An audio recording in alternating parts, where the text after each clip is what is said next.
Alain Vanderham, bonjour. Bonjour. Votre liste engagée pour unir s'est fait connaître fin 2019 et vous dites avoir travaillé collégialement autour d'un programme qui rassemble tout en prenant en compte les spécificités des trois villages. À propos de votre programme, vous avez récemment déclaré qu'il fallait hiérarchiser les priorités. À quoi va ressembler la commune de Valdoin de demain si vous êtes maire, Alain Vanderham? Alors, si nous avons la chance d'être élus, euh, j'entends bien respecter le programme qui a été annoncé dès le premier tour des élections municipales, qui, je vous le rappelle, était le 15 mars dernier. Oui. Pour les raisons sur lesquelles on ne reviendra pas, le deuxième tour a été repoussé. Et bien évidemment, ce programme, nous n'entendons pas le changer. Il restera dans sa consistance tout à fait similaire à celui que nous avions annoncé.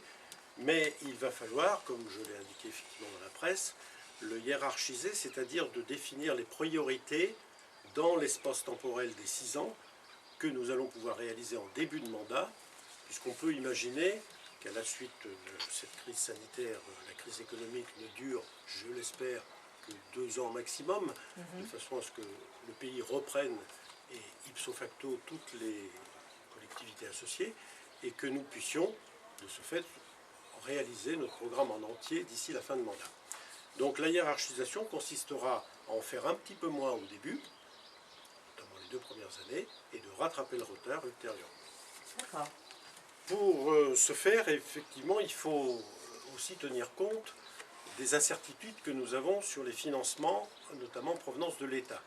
Je rappelle que l'État, dans une commune comme la nôtre, intervient via ses dotations, notamment au niveau de 1/3 de notre budget.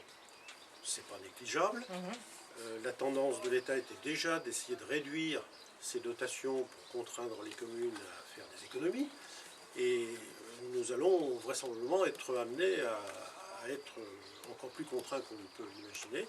Et il va bien falloir réagir. Alors la solution, c'est celle que j'ai toujours appliquée dans mes entreprises. Quand on n'attend plus de l'extérieur, il faut trouver à l'intérieur les sources d'économie qui permettront d'abonder à la deuxième source de financement de la commune, c'est-à-dire l'autofinancement.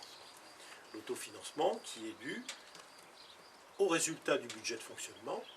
Et comme le budget de fonctionnement aura des recettes stabilisées, eh bien, il faudra de ce fait faire des économies sur le fonctionnement de la commune. Alors, je ne vais pas rentrer dans les détails, évidemment, de ce que nous envisageons, mais c'est une des possibilités que nous aurons de tout de même réaliser une partie de notre programme, tout en l'affaiblissant, comme j'ai dit tout à l'heure, en début de mandat. Nous ne sacrifierons en aucun cas nos engagements, qui étaient, je vous le rappelle, soutien de l'activité économique, développement durable dans tous nos projets,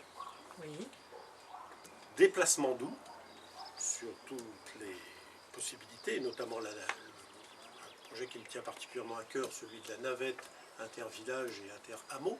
Oui, vous en avez parlé. Voilà. Et puis évidemment le soutien à toutes les personnes vulnérables, y compris les associations, y compris les commerces, qui risquent de s'amplifier, hélas, à la suite de cette crise, comme on l'a indiqué.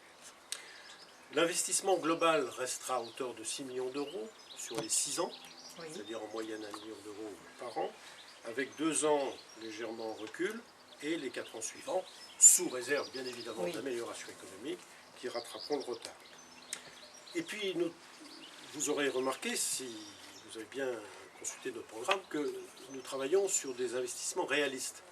C'est-à-dire que partout où nous voulons faire des choses, nous possédons déjà les ouvrages, les infrastructures.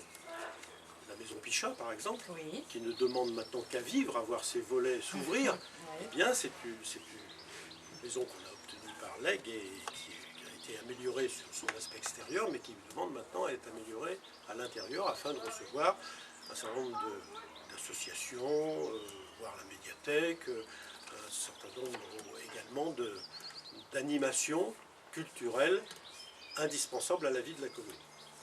J'entends bien de la commune complète.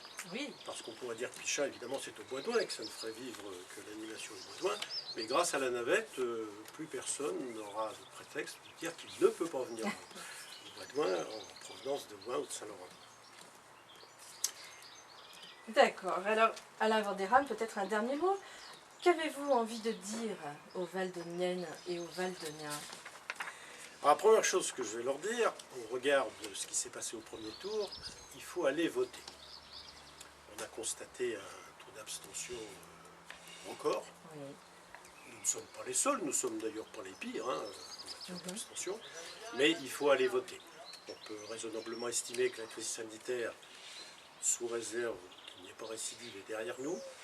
Donc, en prenant toutes les précautions que la mairie d'ailleurs va mettre en œuvre au moment du vote, il faut aller voter. Parce que c'est essentiel, le mandat municipal touche la vie de tous les jours, à la fois des personnes, de leurs enfants, de tout leur environnement. C'est essentiel de s'attacher à aller voter pour ce mandat. Le mandat municipal est essentiel. Ensuite, il faut, avant de mettre son bulletin dans l'urne, bien analyser la capacité qu'aura la future liste et le futur maire de réaliser tout ce qui est annoncé. Il lui faudra évidemment beaucoup de compétences, beaucoup d'implications, mais il lui faudra surtout beaucoup de disponibilité. Parce que s'il veut réaliser véritablement son mandat, tel qu'on l'annonce, Oui. eh bien, personnellement, je n'aurais pas su faire si j'avais eu encore une activité professionnelle. Et enfin, il faudra également bien analyser les programmes, parce que, comme je le rappelais tout à l'heure, nous avons travaillé, nous, sur des programmes réalistes. Parfois, j'ai l'impression que sur d'autres programmes, nous partons sur des réalisations un petit peu utopistes, du fait que soit on n'a pas les terrains, soit on n'a pas les infrastructures, et que le fait d'avoir à attendre l'acquisition de tout ça risque d'annoncer des projets qui peut-être ne se feraient pas dans le mandat. Donc notre réalisme à notre niveau fait que, je pense, nous pouvons nous engager sans risque particulier. D'accord. Allez voter, voter pour des gens compétents et disponibles, et pour un programme réaliste, capable de s'exécuter dans les 6 ans à venir. Très bien. Eh bien, écoutez, Alain Vandéram, merci. Je vous remercie.